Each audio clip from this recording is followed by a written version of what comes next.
donc chapitre la chapitre Noël parce que le Noël Kimbangisa le des Christiens to le déjà sujet thème mission oye bombami mais oye spécialité oye Italie il y a la moitié il y a chrétien par contre non ça va y que non Noël les ali comme monen donc mais oye biso to le là argument donc c'est à toi le boulot ngana ko meka ko pesa moi ndambo malgré ta tête.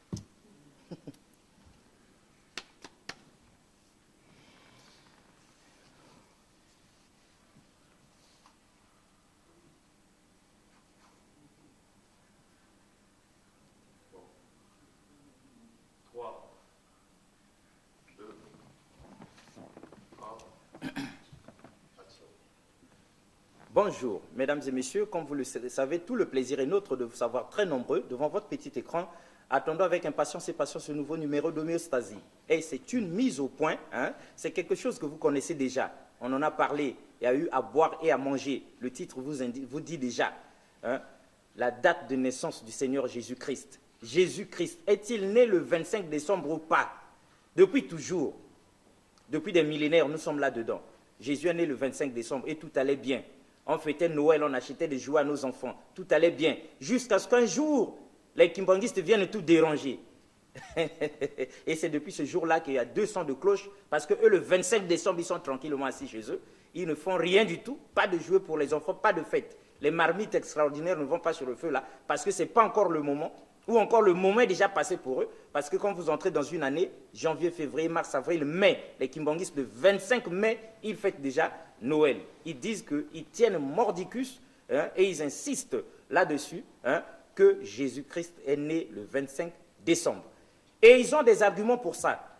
Par contre, l'Église catholique multimillénaire nous avait apporté autre chose, et c'est ça que nous appliquons partout. Jésus est né le 25 décembre. Alors, lorsqu'il y a eu 200 de cloches, hein, ça a carillonné dans notre tête, donc avec du désordre, on ne savait plus sur quel pied danser. Banane a raison.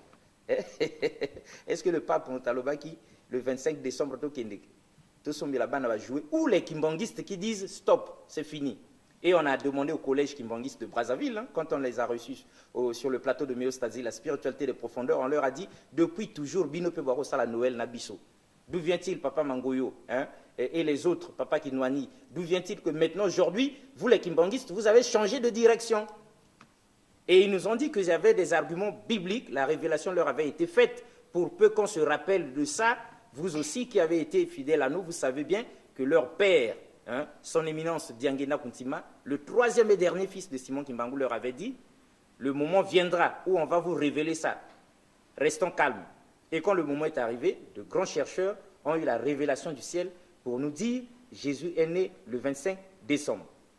Seulement sur la place de Paris, et eux aussi, chez les experts ici, ils ont entendu, hein, comment ça crie au scandale, mais les kimbanguistes, qu'est-ce qu'ils ont bu? Est-ce que c'est un verre de trop? Déjà chez eux, ils ne boivent pas. Papa, est-ce que chez vous, vous buvez ici? Non, de l'alcool et tout ça.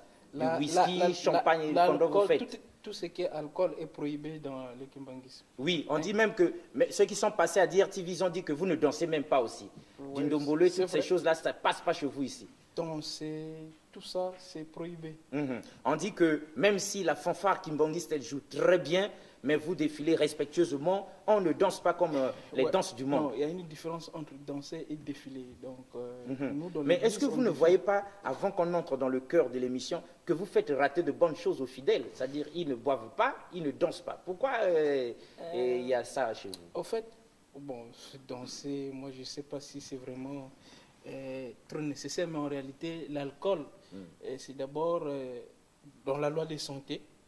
Vous-même, vous pouvez faire des sondages que vous remarquerez que l'alcool tue beaucoup de gens. Ici, en France, beaucoup des accidents se font rien que par l'excès de l'alcool, et puis ils ne se maîtrisent plus. Mais en réalité, l'alcool n'est pas vital. Donc, une personne peut vivre et sans s'en tenir compte de prendre de l'alcool ou bien. Mais en réalité, l'alcool nous amène à beaucoup de dérives. Alors, donc, un esprit sain dans un corps sain, on connaît cette histoire-là. Et nous avons posé la question seulement comme des gens qui font semblant. Parce que des kimbanguistes de Brazzaville nous l'ont dit. Hein? Mais quelle danse d'ailleurs? Déjà, on ne regarde plus la télé avec les enfants. Parce que quand ça va commencer à danser, il faut vous enlever de là. Voilà pourquoi Simon Kimbangu, il avait vu depuis très longtemps. Il avait dit, mes enfants, nous ne sommes pas dans ça. On ne danse pas, hein, et on n'est pas dans ces danses, et on ne boit pas. Parce que si on vous dit de boire un tout petit peu, vous allez exagérer. Donc Simon Kimbangu a dit non. Et depuis que nous sommes à côté des Kimbanguistes, nous aussi, nous ne dansons plus, et nous ne buvons plus, et nous nous emportons bien. Vous vous imaginez si nous arrivons sur ce plateau tout sous là. Comment on va faire homéostasie? C'est extrêmement compliqué. Donc là, c'est des mesures disciplinaires, des mesures qui plaisent à l'esprit. Hein. Personne ne dira que Dieu est contre ceux qui évitent la boisson aussi. Alors, donc c'était une cuisine interne, une digression. On revient sur le thème. Alors, papa, dites-nous, pour ceux qui vous avaient raté dans l'émission précédente, qui êtes-vous?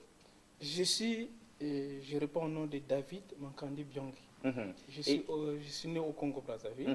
Et je suis chrétien kimbangiste et chercheur aussi. Vous aussi, vous faites partie de l'équipe des experts qu'on a trouvé ici. Hein. Vous avez la maîtrise, en fait, des choses spirituelles et les arcanes du kimbangisme. Bon, expert, c'est trop dit, mais bon, on essaie de faire des recherches. Parce que votre livre, Le kimbangisme à la lumière des Écritures saintes, ce livre qu'on a décrété dans l'émission précédente, la toute première qu'on a faite ici, le livre nous a cloué le bec. Donc, vous l'avez écrit pour nous confondre ou quoi? C'était une nécessité d'écrire sur Papa Simon Kimbangu. Déjà, quand vous avez auparavant des idées erronées et vous n'avez pas de connaissances, et moi, il était question que j'ai fait. Parce que la Bible dit qu'il faut sonder les esprits. Hein. Auparavant, je parle du témoignage de ma mère. Papa Simon Kimbangu s'est révélé à ma mère, et puis ma mère, elle, ni moins ni plus, elle disait catégoriquement que s'il y a Dieu qui existe sur les cieux ou sur la terre, et il faut vraiment les trouver en camp. Moi, à l'origine, vous n'étiez pas d'accord. Ouais, je n'étais pas d'accord. Et puis, il s'est révélé à vous d'une manière ou d'une autre. Il était question, j'essaie de faire des recherches, parce qu'au moins c'est un personnage mystérieux, parce qu'à la base, un prophète, sa mission se termine tout simplement quand il meurt, il quitte le monde, et sa mission pratiquement est finie. Mais lui, il se révèle, non pas seulement aux Noirs, à plusieurs personnes. Moi, c'était un phénomène que je voulais comprendre. Mais si Papa Simon Kimbangu, c'est un homme de Dieu, il doit avoir au moins une révélation qui précise sa mission. Bibliquement, on doit le trouver. Parce que Dieu dit, je ne fais rien sans révéler mon secret au prophète. Donc, il y a un passage biblique, ça c'est Amos 3,7 qui le dit, mais il y a aussi un passage que j'aime beaucoup dans Ésaïe 46, le 9, 10, qui dit que tenez-vous de mes prédications anciennes. Moi, je révèle et puis j'accomplis. Donc, tout ce que Dieu a révélé, il doit les accomplir. Moi, il était question que je sonde l'esprit de Passimon. Si c'est l'esprit de Dieu, il doit être biblique.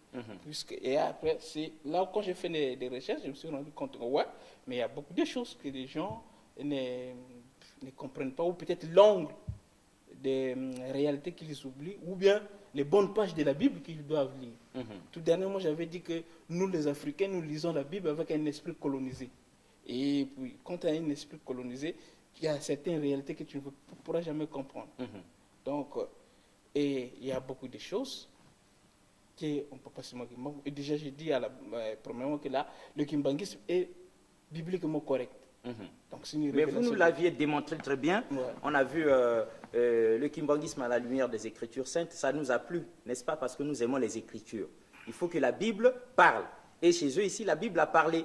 Et nous sommes ravis, et nous avions été confondus, mais bon, la vérité reste la vérité. On est ravis de savoir que les kimbangistes, ils n'ont pas inventé une autre Bible, et que Simon Kimbangu, en partant, avant qu'il ne parte pour ses 30 ans d'emprisonnement, les siens ont demandé, mais papa, tu t'en vas, tu nous laisses quoi? Et les kimbangistes, ils disent qu'il leur a laissé la Bible, pas autre chose.